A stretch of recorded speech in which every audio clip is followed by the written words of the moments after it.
What if the job you hate is actually your first investor? What if mowing lawns, flipping thrift finds, or selling lesson plans online could be your launchpad, not just a side gig?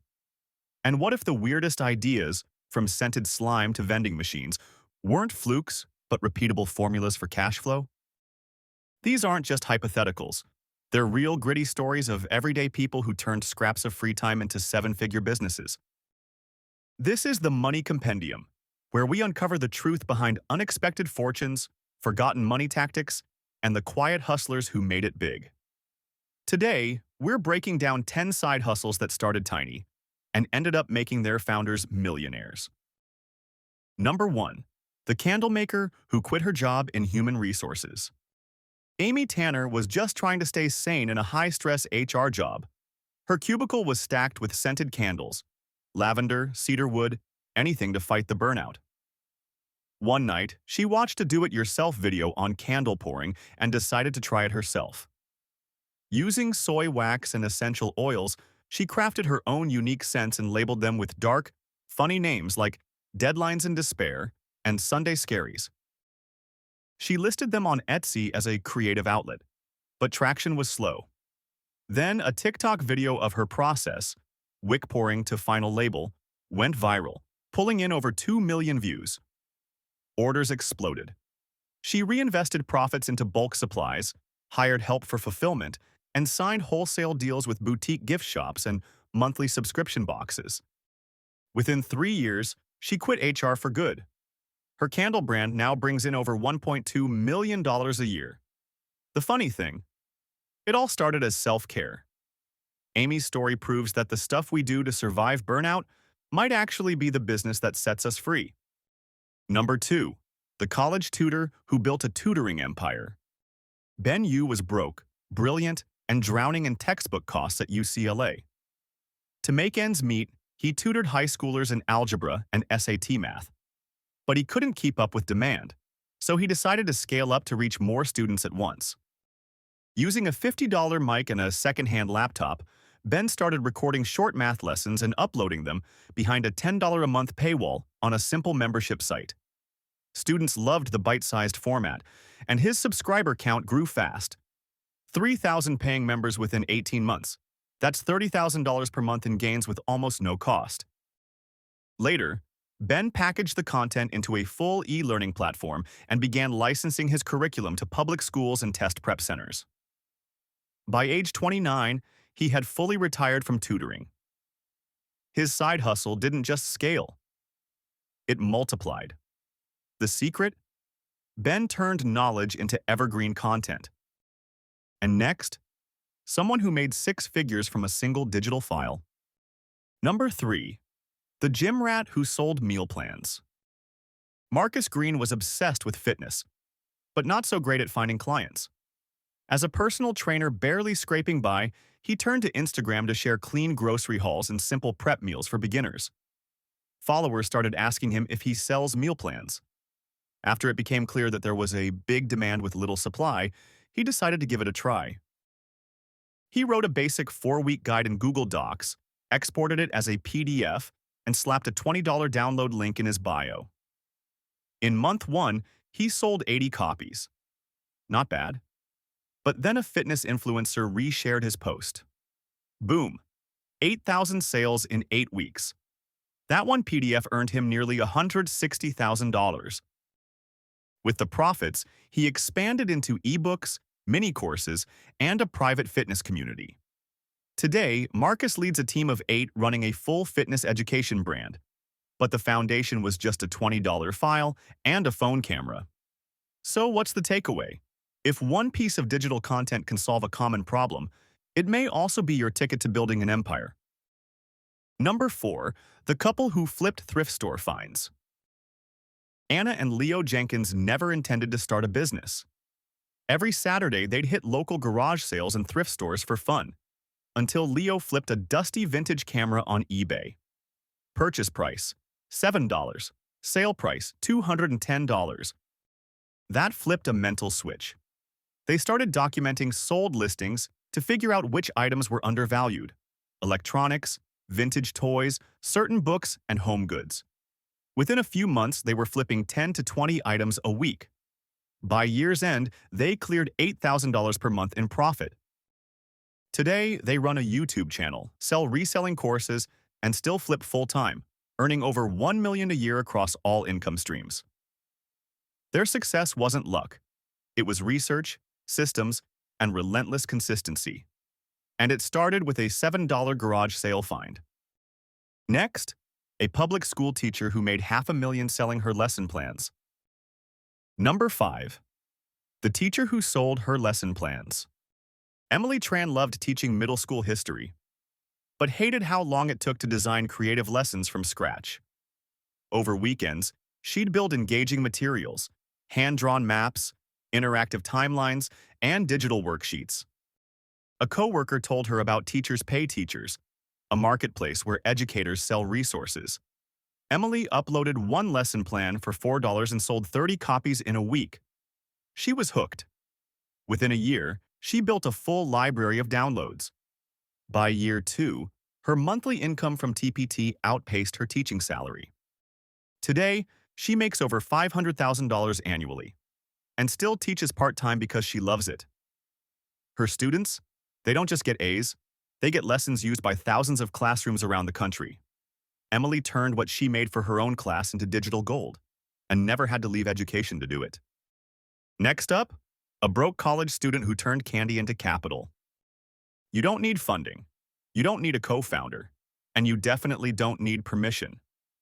What you need is a way to test small and scale what works. The next 5 stories started with almost nothing, but the people behind them turned everyday habits into cash flow machines. Number 6. The guy who vended candy to pay for college. Ryan Hill didn't want student loans, but he didn't have family money or a scholarship. What he did have was $60, which he used to buy a dusty old candy vending machine off Craigslist. He placed it in a friendly barbershop, and it paid itself off in weeks. Encouraged, he bought another, then another. He struck small deals with local gyms, laundromats, and bowling alleys. Within 2 years, Ryan was managing over 50 machines and grossing $120,000 annually, all while finishing his degree. But he didn't stop at vending. Today, he teaches high school financial literacy and uses his experience to show students how small assets can build serious wealth. His vending hustle? Now part of his curriculum. It's not just passive income. It's vertical integration with a purpose. Up next, a bedroom musician who turned homemade loops into licensing gold. Number 7. The musician who sold loops and beats. Talia Monroe wasn't chasing stardom. She was chasing sound. By day, she played open mic nights and taught piano. By night, she crafted chill hop and lo-fi beats on free software in her bedroom. She started posting snippets to Instagram, tagging producers and using niche hashtags. One DM changed everything. Do you sell loop packs? She packaged 10 royalty-free samples for $17 and sold 40 copies in the first week. That was her green light. She built a mailing list, launched monthly sample drops, and formed collabs with indie creators. Within a year, she was pulling in $15,000 a month, licensing sound kits to commercial studios, podcast creators, and YouTubers. Today, she runs a full membership site for producers. But it all started with free software and one beat. Her story is proof. If you own the rights to what you make, you own the path forward. And speaking of ownership, the next teen turned glitter slime into generational wealth. Number 8. The teen who sold slime. Jordan Ellis was just 15 when she discovered her obsession with making glittery, gooey slime. She filmed ASMR-style videos of the squish, the stretch, the sparkle, and posted them on Instagram. It caught fire. She launched a Shopify store and sold 20 jars the first week, then 200, then thousands. Within months, her slime brand was making more than both her parents' full-time incomes combined. She recruited friends to help with packing and fulfillment, landed sponsorships from toy brands, and was featured on Good Morning America and BuzzFeed. Before she finished high school, Jordan had crossed 7 figures in sales. Slime. Literal slime. It wasn't just the product that made her rich. It was the storytelling, branding, and consistency. Next is a quiet strategist who turned free tax tips into a digital empire. Here's the real shift. It's not just about the product. It's about the system. Anyone can make a sale. But millionaires build pipelines.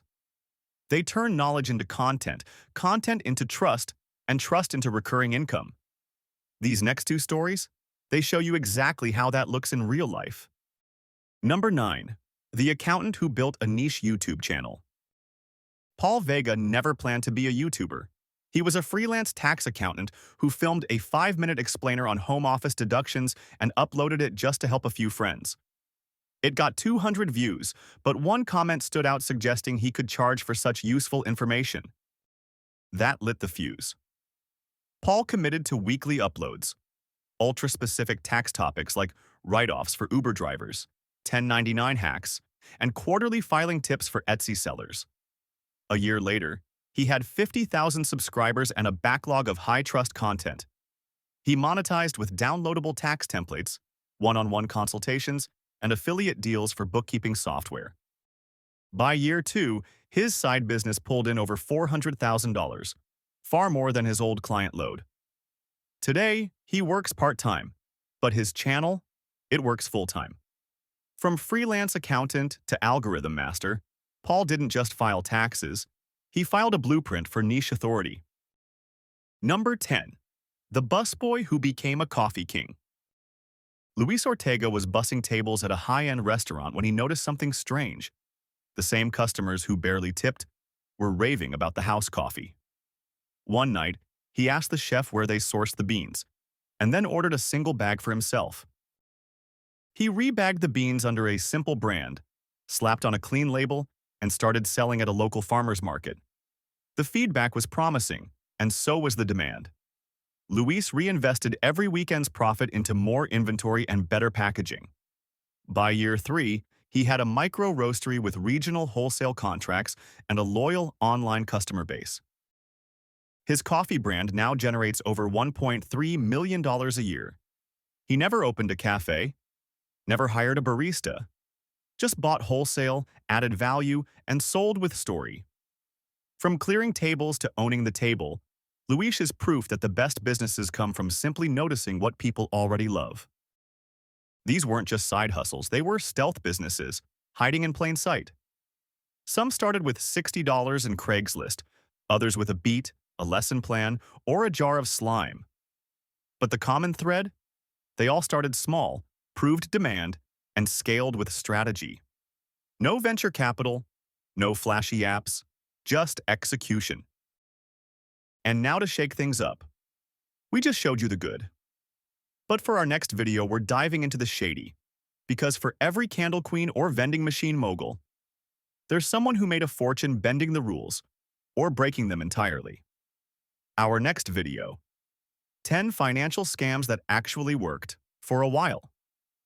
From fake sweepstakes to pyramid loopholes, we're pulling back the curtain on how people made millions and why it all eventually came crashing down. This has been the Money Compendium. Thank you for watching, and please join us for the next one.